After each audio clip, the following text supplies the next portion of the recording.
목사님 소개해 주신 대로 정기양 선교사입니다. 목사님이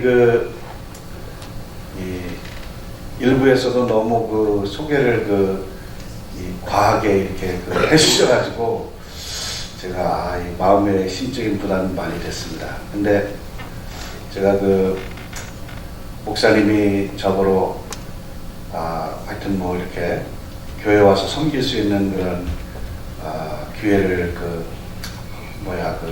주신다고 하실 때 이거 제가 가서 과연 하여튼 좋은 시간이 될 수 있을런지 그런 게 좀 마음의 부담이 돼서 마음 가운데 가야 될 것인가 말아야 될 것인가 고민을 없지 않아 했습니다. 제가 와보니까 역시나 우리 목사님이 이렇게 목회하시는 모습이 너무 아름답고 건강한 목회를 하고 계시더라고요.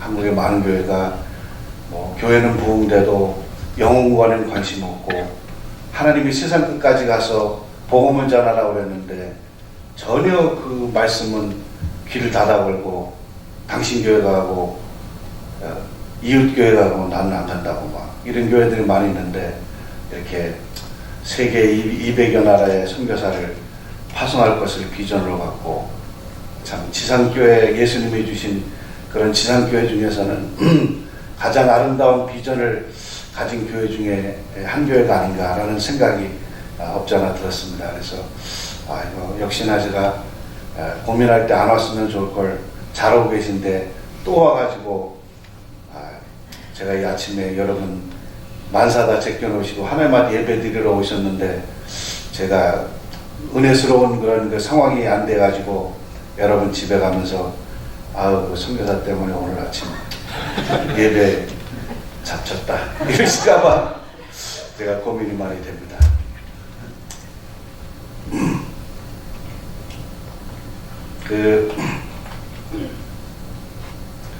한국 분들이 주로 어른들이 많이 이렇게 말씀하시는 것을 들었습니다. 우리 사람에게는 인생에 있어서 아주 큰 기회가 3번 온다. 그런 말씀을 제가 들으면서 자랐던 것 같아요.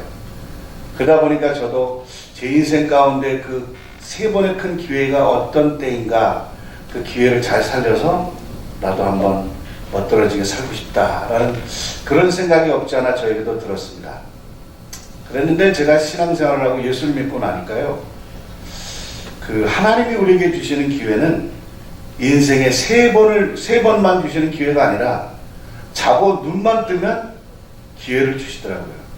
그래서 우리 기독교인들이 얼마나 축복받은 백성이요 민족인가. 여러분 스스로는 이 주일날 교회에 나와 앉아 계신데 여러분은 진짜 진정으로 축복받은 그런 인생을 살아가고 계시다라는 생각을 해봅니다. 네. 여러분 예수님 때문에 자다가도 행복하고 길을 걷다가도 행복하고 밥을 먹으면서 행복하고 살아있다는 존재 자체가 여러분 얼마나 행복하셨습니까? 그 예수님이 너무 사랑스러우셔서 우리가 이 땅을 참 살아간다는 이 소망이야말로 세상에 무엇을 주고도 바꿀 수 없는 그런 하나님의 특별한 은총을 저희들이 받았다라는 그런 생각을 해보게 됩니다. 이런 은총이 여러분 삶 속에 있다면 여러분 인생을 살만 나는 그런 인생을 사시고 계시다라는 생각이 듭니다. 그러나 아직도 여러분 마음 가운데 그런 살만 나는 인생이 없으신 분들은 조금 질투하시면서 옆에 장로님, 옆에 권사님, 옆에 집사님들이 어떻게 열심히 신앙생활 하시는가 라고 여러분도 노력하신다고 한다면 여러분 인생도 머지않아 저희들이 자다가도 깰 만큼 행복한 그 행복을 우리 모두가 느끼면서 이 땅을 살아가게 되리라라는 그런 생각을 해보게 됩니다. 하나님이 우리에게 주신 이 존귀한 기회, 하나님을 위해서 살면 참 얼마나 존귀하고 영광스러운 인생인지 모른다라는 생각을 합니다. 저도 신학을 하고 하여튼 부푼 꿈을 가지고 1991년도에 필리핀에 가게 되었습니다.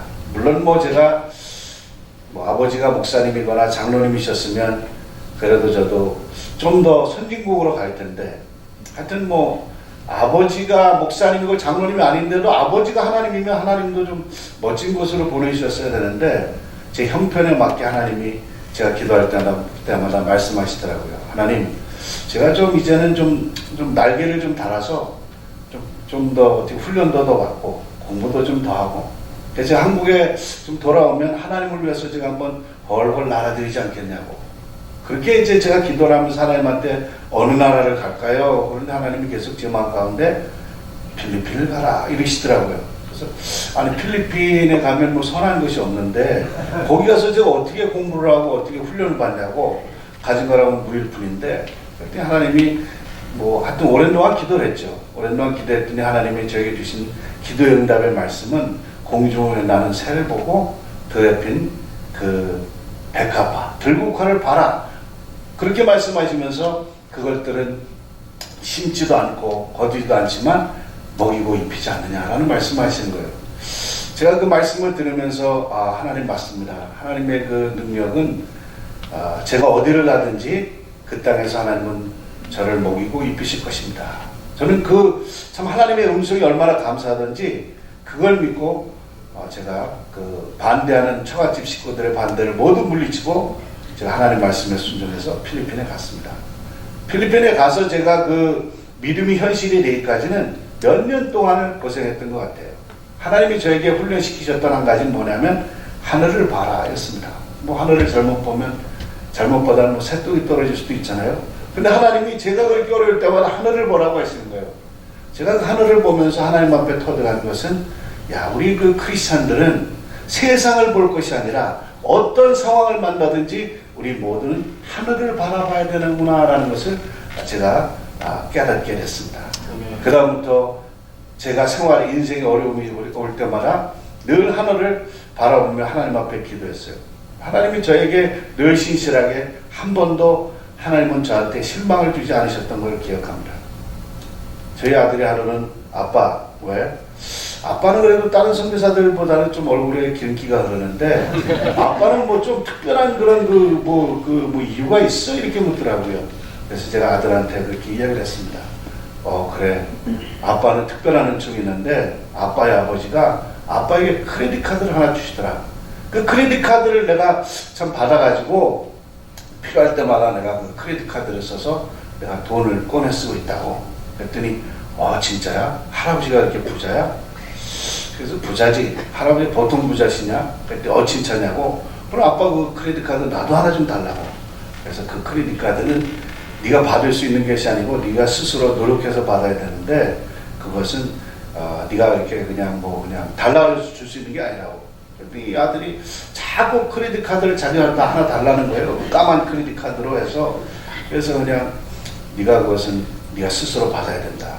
그랬더니 어느 날인가는 또 묻더니 그러더라고요.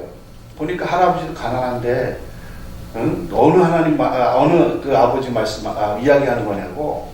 그러면서 에이 하나님 얘기하는 거 아니야 뭐 이러더라고요. 그래서 아니 얘가 아빠보다 하나님이 얼마나 더 그 부자신데 A가 뭐냐고. B, C도 있고 뭐 D도 있고 너 이 까만 그 크레딧 카드 하나만 받으면 너는 그 인생 풀린다고. 그랬더니 아빠 그러면 빨리 말해주지. 나는 진짜 할아버지가 주신 줄 알고 나도 하나 받았으면 생각했잖냐고. 그래서 제가 네가 살아가는 인생 동안에 하나님이 주시는 크레딧 카드, 믿음의 크레딧 카드, 하늘을 바라보는 그 진짜 절박함에 이길 밖에 없습니다라는 그런 그 하나님을 바라보는 믿음만 있으면 네 인생은 하나님이 책임지실 거라고. 제가 선교지에 가서 첫 번째 하나님의 학교에서 배운 게 뭐냐면 하늘을 바라봐라. 그리고 네 믿음의 크레딧 카드를 네가 스스로 소유할 수 있도록 해라라는 그런 그 훈련을 받았던 것 같아요. 제가 그 훈련을 받고 나서 제 인생이 얼마나 참 담대하고 당당하고 감사하고 떳떳해졌는지, 그 이후로 별로 그렇게 돈 때문에 제가 이렇게 걱정하거나 근심을 별로 안 하지 않았나라는 그런 생각을 해보게 됩니다. 제가 그런 그 훈련 과정을 하여튼 겪는 그런 그 과정 하나님이 주셨는데, 1991년도 하여튼 3월 말에 제가 필리핀에 가가지고 참 그 상황을 보니까 참 상황이 험악하더라고요. 저희가 간지 한 7개월인가 전에 그 대지진이 한번 대지진이 일어났었는데, 그 진원지가 별로 뭐 떨어지지 않는 그런 지역이었어요.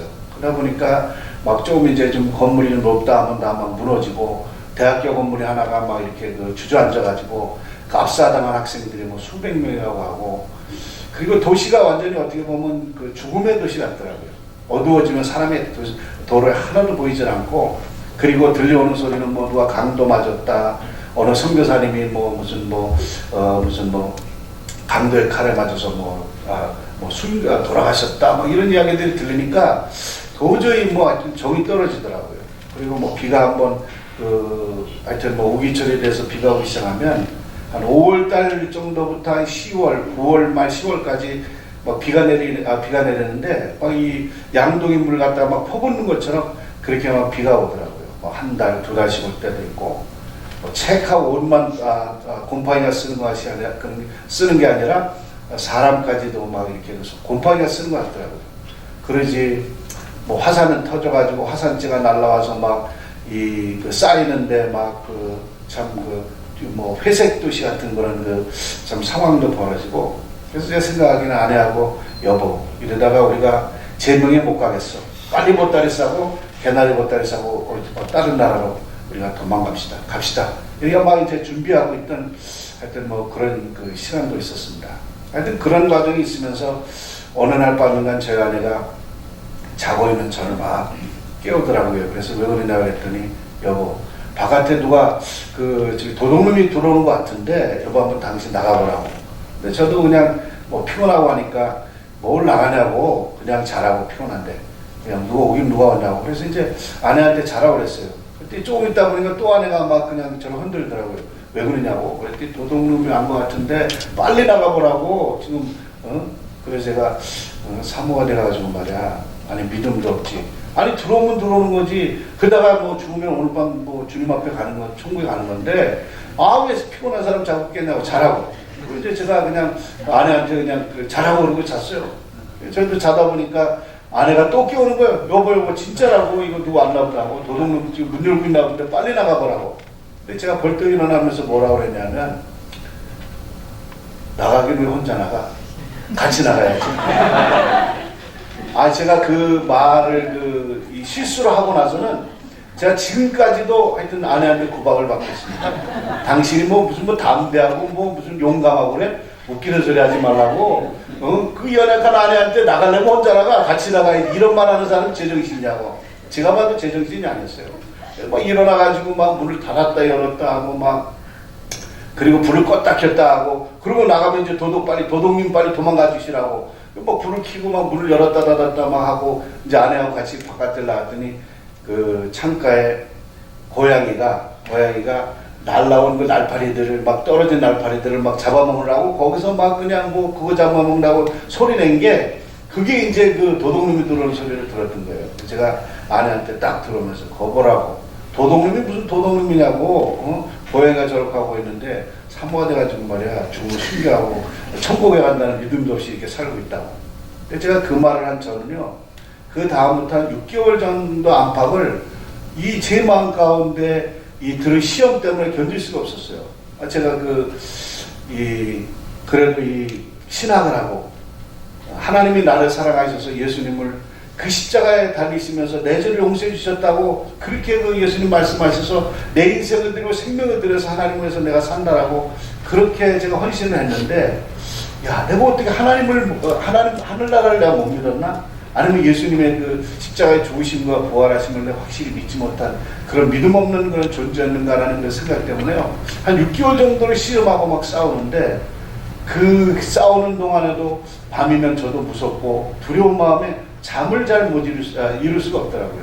그래서 제가 그러면서도 6개월 계속 제 아내한테 구박을 하면서 믿음 없는 그런 크리스찬이라고 막 그렇게 치부했는데, 나중에 6개월이 지나가면서 하나님이 저에게 말씀하신 것처럼, 너는 낮의 해와 같이, 내 발의 등불과 같이, 내가 정오의 빛과 같이 내 머리카락을 세면 너를 늘 지키고 보호하고 함께한다는 걸 너는 믿지 못하느냐고 라고 하시는 그 주님의 말씀 때문에 제가 얼마나 회개가 되고 그 마음이 참 아팠는지요. 그래서 제가 기도하고 회개하면서, 하나님, 제가 믿음 없었던 걸 용서해 달라고, 그런 상황에 부딪히니까 참 제 그 마음의 그 믿음이 얼마나 이 보잘것없는 것이었는지 참 제가 회개하면서 제 아내한테 씨는 잘못을 고백했습니다. 내가 미안하다고. 내가 그렇게 말했지만 나도 무서워서 6개월여를 내가 쉽지 않은 시간들을 기도하면서 지내왔다고. 그랬더니 아내가 하여튼 용서했는지 모르지, 안 했는지 모르지만 그냥 하여튼 지나갔던 것 같아요. 그런 참 상황에서 선교사로서 제가 잊고 싶다는 마음은 전혀 없었죠. 근데 주위에서 선교사님들이 몇몇 분 계셨는데 이분들이 저한테 하여튼 만날 때마다 계속 얘기하시는 거예요. 정전사 필리핀 온 이유가 어디 있는지 모르냐고. 무슨 소리냐고. 나는 여기 날개 달러 왔는데 내가 여기서 훈련받고 내가 좀 이제 공부 좀 하고 한국 가면 내가 수많은 그런 수많은 성도님들 모이는 그런 교회 목사 돼서 내가 선교하는 교회 할 테니까 나한테 선교사 하라고 그렇게 얘기하지 말라고. 내가 만나는 선교사님들마다 저한테 자꾸 이야기를 하는 거예요. 하나님이 당신을 이 선교지에 부르는 그 이유에 대해서 당신은 꼭 알아야 된다고. 그래서 저는 절대 선교사 못한다. 나는 기다리고 있는 수많은 사람들이 있기 때문에 나는 한국으로 가야 된다. 이렇게 제가 끊임없이 제가 거부하는 그런 시간을 가졌습니다. 갔던 어느 날인데 제가 하여튼 잠을 자다가 새벽녘인 것 같아요. 바깥에 무슨 소리가 들려가지고 제가 창문을 통해서 내다봤더니 저희 집 옆에 이제 거기 풀이 이제 많이 자라가지고 하여튼 사람 키 정도만큼 자라는 풀밭이 있었는데 경찰 둘이 들어가가지고 어느 누군가를 붙잡아서 때리기 시작하더라고요. 사정없이 경찰이 주먹으로 때리고 발질질하고 막 때리더니 또 데리고 나와가지고 자기가 세워뒀던 경찰차 옆에다가 또 세워놓고더니 또 때리더라고요.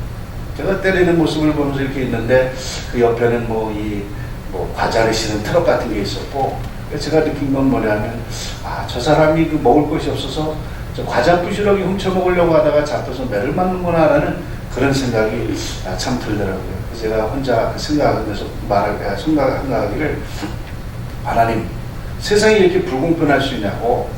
누구는 말이야 먹을 게 그냥 넘쳐가지고 주체를 못하는데 누구는 저렇게 그냥 먹을 게 없어서 과자 부시러기 훔쳐 먹다가 저렇게 매를 맞아야 되냐고. 세상이 이렇게 불공평할 수 있냐고. 너무 불공평한 거 아니냐고. 그래서 제가 이제 이거 한 번만 이야기했으면 좋았을 텐데 두 번, 세 번 하나님 나한테라도 좀 많이 주면 말이야 내가라도 나눠줄 텐데 나도 아무것도 안 주고 저 사람들은 저기 살게 하고 세상 진짜 불공평하다고 막 이야기를 하고 있는데 하나님이 제 마음 가운데 그런 마음을 주시더라고요. 너 진짜 저 사람들한테 줄 것이 없느냐고. 하나님 내가 줄 게 뭐가 있냐고. 나도 먹고 살기 쉽지 않은데 그랬더니 너 진짜 줄 것이 없냐고. 그걸 몇 번 저한테 반복해서 제 마음 가운데 질문하시더라고요. 그래서 몇 번 주님이 질문하실 때는 우리가 잘 기억해 봐야 되는데 무슨 의도로 이 말씀을 하시는 것인가 라는 것을 참 생각해 봤어야 되는데 몇 번을 제가 그냥 거부했어요. 근데 그 마음을 계속 몇 번이고 저 마음 가운데 말씀하시길래 제가 가만히 생각해 보니까 제 마음 가운데 예수님이 계시더라고요. 그래서 제가 하나님, 제가 다른 건 없지만 예수님은 있다고. 그랬더니 하나님 제 마음 가운데 말씀하시기를 봐라. 세상이 네 말대로 불공평해서 저렇게 없이 못 먹고 살다가 저 사람이 죽어서까지 지옥 간다고 한다면 얼마나 저 인생이 불쌍하겠느냐 라는 그 말씀을 주시더라고요. 그래서 제가 하나님한테 하나님 맞습니다. 제가 가진 건 다른 건 하나도 없지만 제 마음 가운데 계신 예수 그리스도 그 예수님 때문에 우리는 죽어도 살고 살아서도 하나님 나라의 영광 가운데 들어갈 그런 자녀의 은혜를 얻은 그 예수 그리스도 그 예수님을 하나님이 저들에게 전하라고 말씀하시면 나눠주라고 말씀하시면 제가 순종하겠습니다. 제가 실수한 건 뭐냐면 제가 받은 이 감동 때문에 제 혼자 그것을 고백을 하고 결단을 했다는 거예요. 아내한테 큰 죄를 졌죠 제가.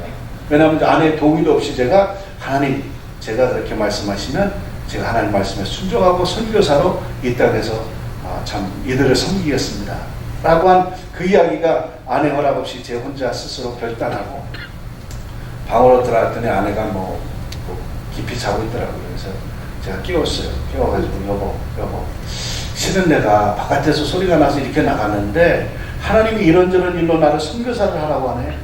당신은 그걸 어떡하겠냐. 제가 그런 이야기를 물은 이유는 제 아내가 거기 필리핀에 있는 걸 너무 힘들어했거든요. 밤면 불안해하고 그리고 나가도 조금 안전 때문에 좀 치안 때문에 힘들어하고 그랬는데 제가 그렇게 이야기하니까 아내가 그러더라고요. 여보, 하나님이 그렇게 말씀하시면 순종해야지요. 그렇게 말하더라고요. 제가 그 전까지는 저는 전도사고 자기는 평신도인데 저만 믿음이 좋고 이 사람은 믿음이 없는 줄 알았어요. 제가 묻는데 저보다 믿음이 더 좋더라고요. 제가 그 시간 이후로 나보다 믿음이 더 좋은 사람, 내가 존경해야 될 사람이구나 라고 생각만 했어요. 생각만. 실천은 잘 안 했지만 생각만 제가 하여튼 그렇게 해서 아내의 말을 아내를 내가 존중해야 되겠구나 라는 그런 결단을 했습니다.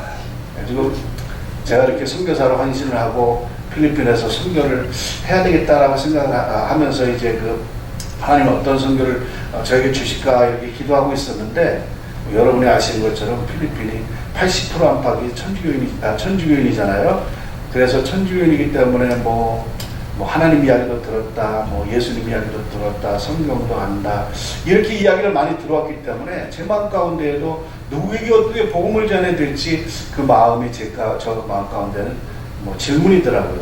근데 하나님 하루는 제가 아는 선교사님들하고 같이 저희가 사는 지역에서 교통편으로 그때는 비포장이라 비포장에 먼지 나고 낭떠러지 길에 6시간, 8시간 산속으로 들어가는 그런 길들이었는데 그 길을 아는 선교사님이 들어간다니까 이제 같이 갔어요. 아는 선교사님은 그날이 기공 예배인데 예배를 드리려고 하는데 어른은 하나도 안 나오고 아이들만 20-30명 나왔더라고요.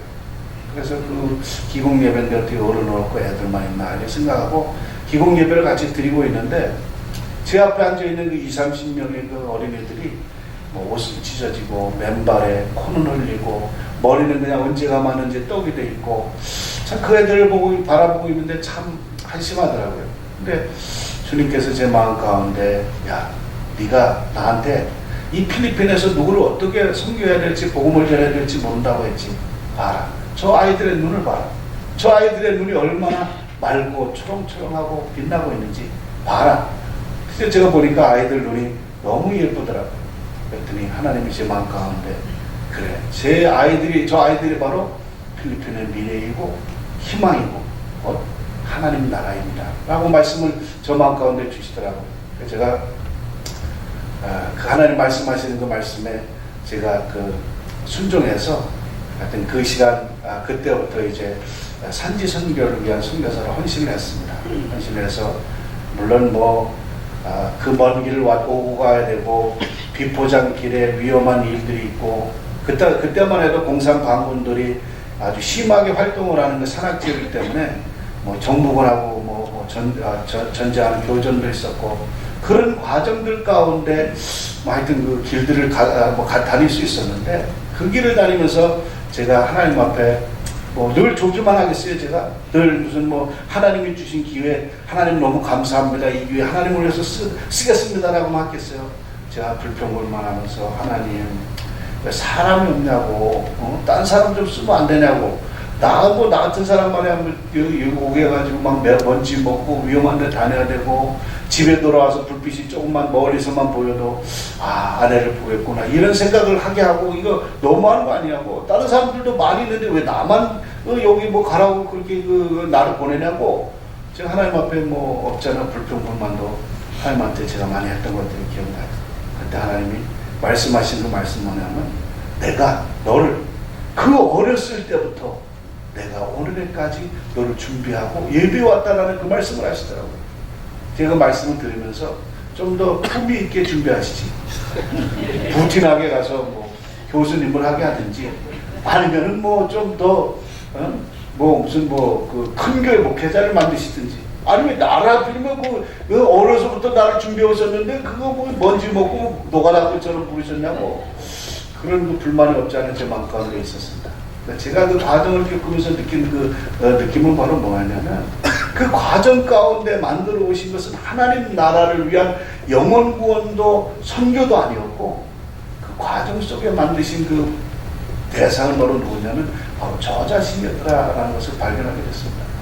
하나님이 저를 만들어가기 위해서 물속에도 집어넣고 물속에도 집어넣고 맨 땅에도 집어넣고 하나님이 제 인생의 주인공으로 저를 만들으셔서 저를 만들어 오셨는데 제가 만들어져가는 인생이 한 살이 먹도록 나이가 한 살 더 먹을수록 제가 감사하지 할 수 없는 것은 하나님이 나를 나되게 하려고 뒹굴리시고 깎고 다듬고 신부를 만들어 오신 그 작품이 지금은 뭐 보잘것없지만 너무 감사한 하나님의 은혜더라라는 것을 깨닫게 됐습니다. 아멘. 그러므로 여러분 우리가 이 살아가는 인생 여러분 우리가 얼마나 축복받은 인생인지 모릅니다.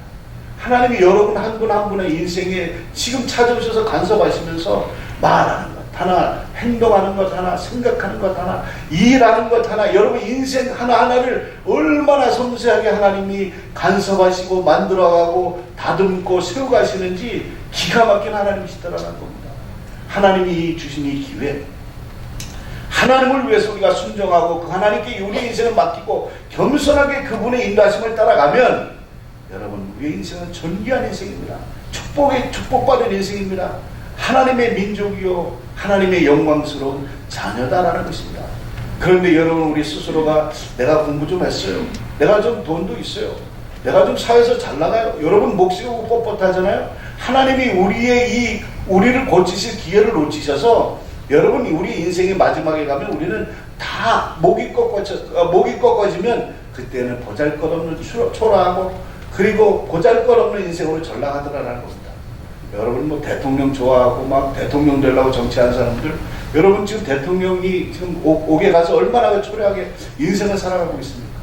여러분 대통령도 불할 것 아니고요, 장관이 불할 것도 아니고요, 교수님 돼가지고 막 거기서 뭐 교수님 뭐 그냥 뭐 들춰내가지고 뭐 논문을 무슨 뭐 표절했느냐, 너무 시끄러운 세상에 여러분은 세상에 돈과 명예와 부귀에 붙들림 바당한 그런 실패할 수도 있는 인생이 아니라 하나님의 존귀한 능력 가운데 붙들림 바당한 존귀한 하나님의 아들, 딸이라는 것을 여러분 기억하시면서 늘 여러분 자신에게 말을 해야 돼요.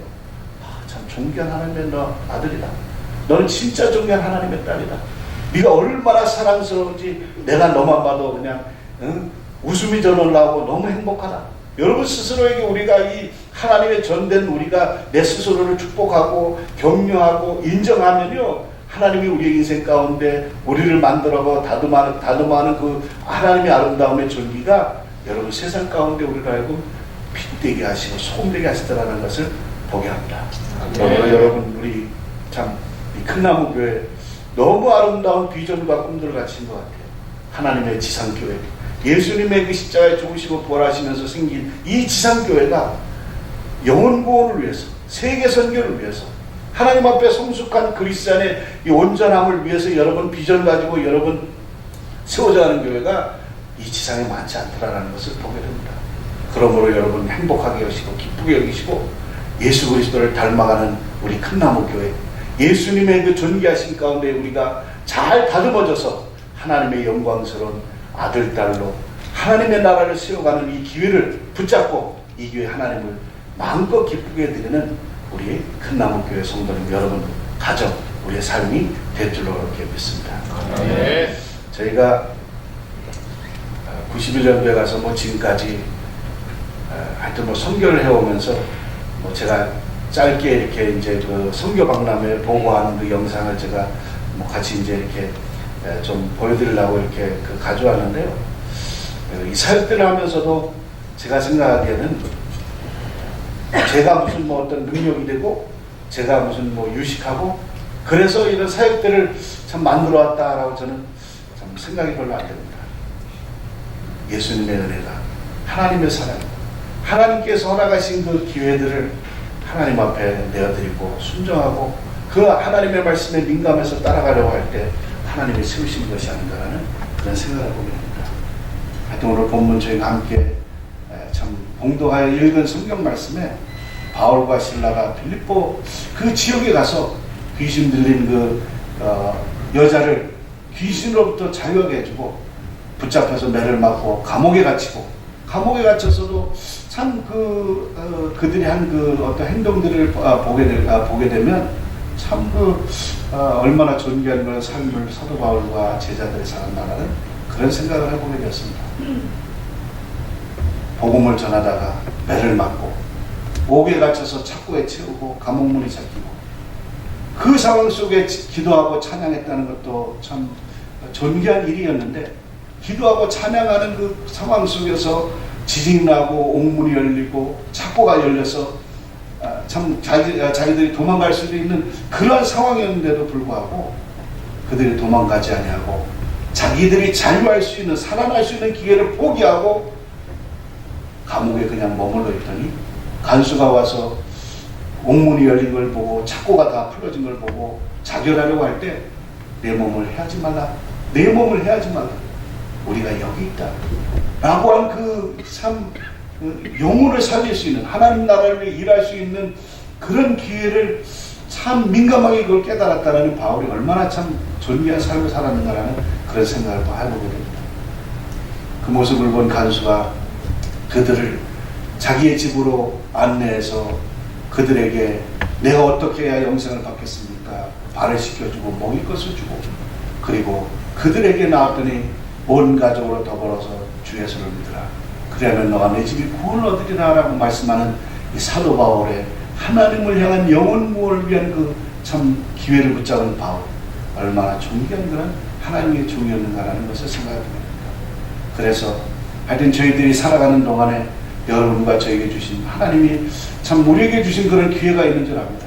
이런 기회가 있을 때마다 우리가 나 잘 되는 것, 나 잘 사는 것, 나 괜찮은 것, 그리고 나 교만, 내 스스로에게 참 어떻게 보면 거만한 그 삶으로 우리가 하나님이 주신 기회를 망가뜨리지 말고 하나님이 주신 그 기회를 영혼을 살리고 하나님 나라를 건설하고 이 지구를 구하는 일에 쓴다고 한다면, 여러분 우리의 삶을 통해서 우리에게 하나님이 주신 기회를 통해 존귀한 열매들로 넘쳐나리라라는 그런 말씀이라는 겁니다.